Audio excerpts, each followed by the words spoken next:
So I'm leaving the house, headed into work right now at my part-time job, which I do about once a week. My wife just got home, left me about 20 minutes to shower, eat, and get out of the house. Just left my kids, waving bye to them now. I've been with them all day. But this is kind of what we do when on the nights I should say that I work. It's kind of like ships passing in the wind. And people ask me all the time, like, why are you working from home and doing that when hospitals are paying right now, like, sometimes 3 times your pay to work extra? And it's because I have a goal. I have a life that I'm trying to build.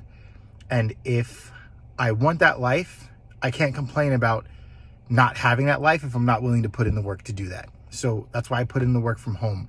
That's why I do these weird hours at night so that I can still be home with my kids and also at home working so that way I can better our future. Here I am at work, just doing some branding research, going through a coaching call that we had and just trying to figure out how I'm going to better my brand. Just putting in that time. On my way home. It's been 12 hours. Pretty uneventful night.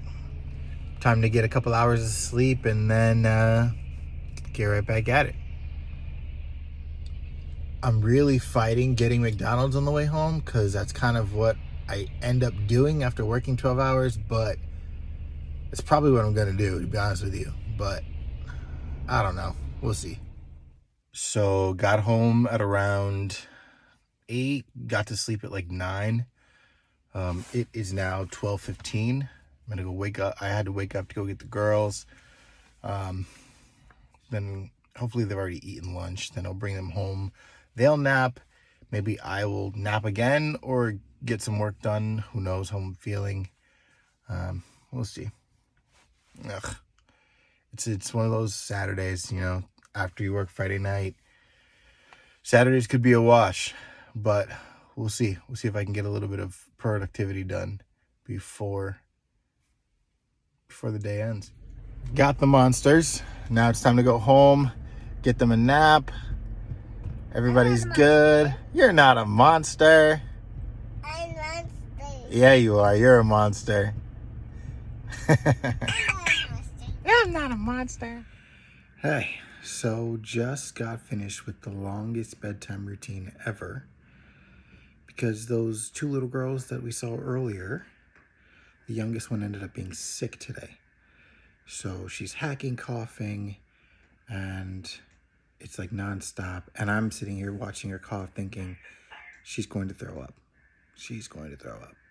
And then as soon as we take the bath, read the books, put the pajamas on, lotion, the whole 9 yards, get her down to bed, start getting big sis down to bed too, all of a sudden she throws up. So we go back in, we change all the sheets, and we just got her nice and settled down again. And that would be nice if that would the end of it. But with her being sick and that 2-year-old sleep regression that just goes around at that age, I have a feeling I'm going to be up all night long, sporadically, with little Maya. So should be an interesting night.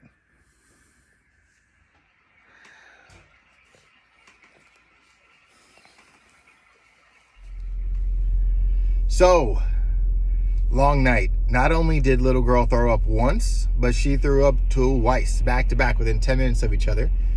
And then we put her in our bed because there was no more sheets for hers because she threw up in them all.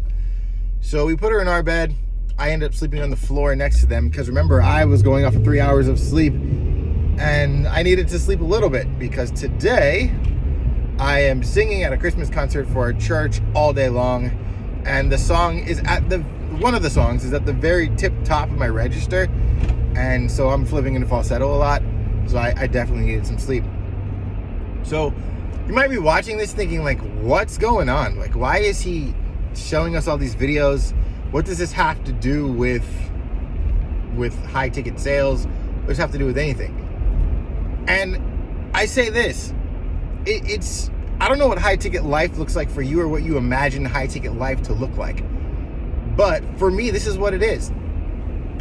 Most of the time, Monday through Friday, I am high ticket sales, coaching, connecting people with opportunities.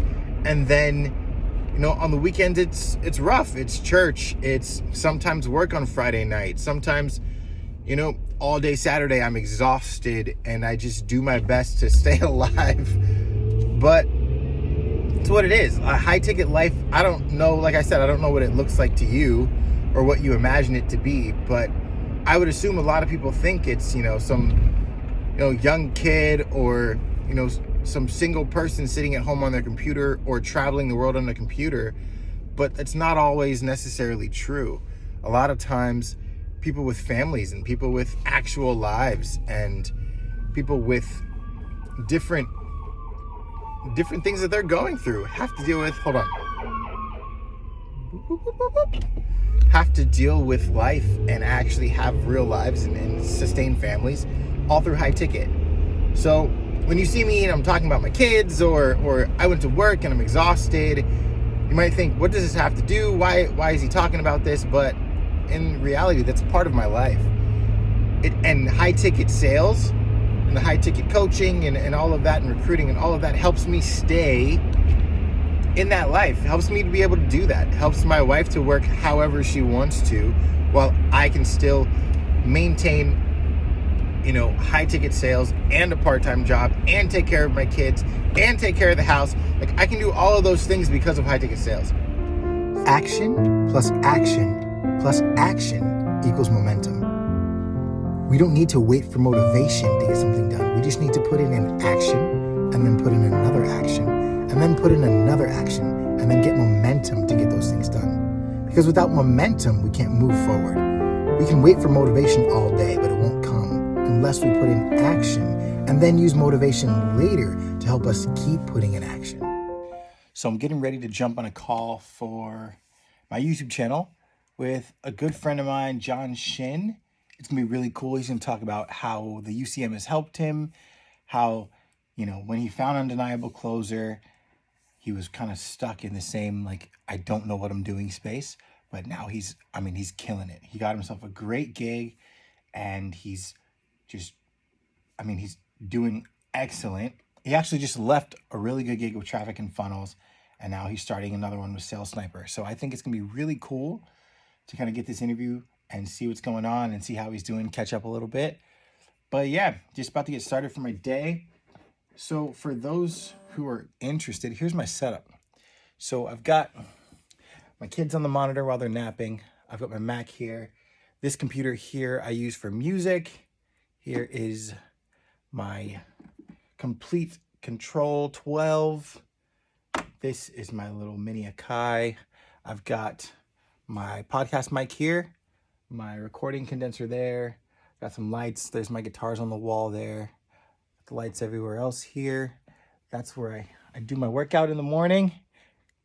Got the fake Peloton and a treadmill. And yeah. And then got some more guitars and some random stuff over there. But yeah, that's my setup. Just, it'll get better. Don't worry, it'll get better. But yeah, that's where I'm at. Hey, just got off a call with my guy, John Shin. And it was a great call, but I got a couple calls I got to jump to. You guys, let me know if you like this content. If you like this kind of stuff, then I'll probably keep doing it. If you don't like it, I'll probably keep doing it anyway. Just wanted to give you a little bit more detail into what a life in high ticket sales looks like when you have a family, when you've got a part-time job, when you've got, responsibilities and things outside of, being on your computer all day or picking up a phone and calling people all day. So yeah, man, if you guys like it, drop a like, subscribe, comment, let me know how it is. I did notice the booger in my nose in the first clip. So if you're going to tell me about it, cool. Thanks. I appreciate it. But yeah, see you guys soon.